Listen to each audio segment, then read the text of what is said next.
Dans la dernière vidéo, nous avons vu comment une structure de santé peut utiliser la carte de l'écosystème du comportement des prestataires pour commencer à réfléchir aux facteurs à plusieurs niveaux qui influencent l'offre de services et de counseling de planification familiale du postpartum, également appelé PFPP, par les prestataires et la manière dont ils le font. Maintenant, voyons comment cette structure pourrait utiliser la boîte à outils pour le changement de comportement des prestataires, ou CCP, pour mieux comprendre les facteurs qui influencent le comportement d'un prestataire et les classer par ordre de priorité. La boîte à outils peut aider les acteurs du changement social et de comportement et de la prestation de services à concevoir des initiatives locales qui s'attaquent aux causes profondes du comportement. La boîte à outils pour le CCP comporte 4 étapes. Étape 1. Préparation. Former une équipe pluridisciplinaire qui sera chargée de mettre en œuvre la boîte à outils. L'équipe de santé de district et le responsable de la structure de santé travailleront à la formation d'une équipe pluridisciplinaire ayant des compétences complémentaires afin de mettre en œuvre cette boîte à outils. Ils doivent connaître le système de santé local et la communauté qu'ils desservent.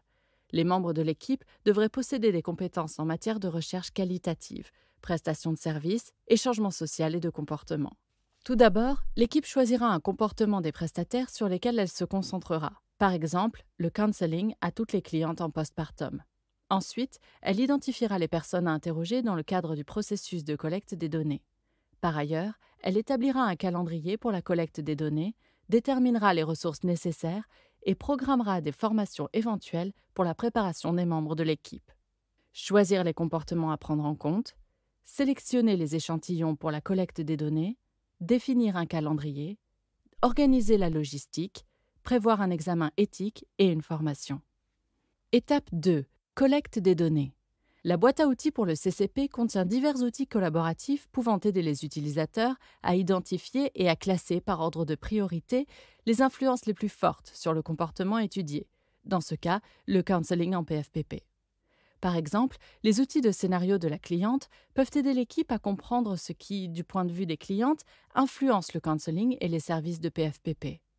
Le schéma directeur du comportement des prestataires permet à l'équipe de recueillir l'avis des prestataires sur ce qui influence leur comportement en matière de counseling de PFPP à chaque niveau de l'écosystème.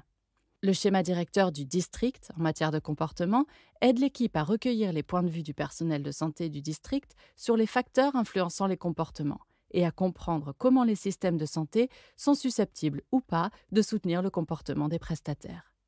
Enfin, le guide d'observation aide l'équipe à explorer la façon dont l'environnement de travail influence le comportement des prestataires. L'équipe examine ensuite toutes les données à l'aide des outils de synthèse de la boîte à outils à l'étape 3. Ils discutent des facteurs qui se dégagent et décident de ce qu'il convient de prioriser. L'équipe identifie les facteurs suivants comme étant plus influents. Ils ont choisi attitude de prestataire par rapport au counseling de PFPP, comme facteur le plus influent sur lequel se concentrer. Ce choix est basé sur les données collectées lors de l'étape 2, l'étape de l'étude.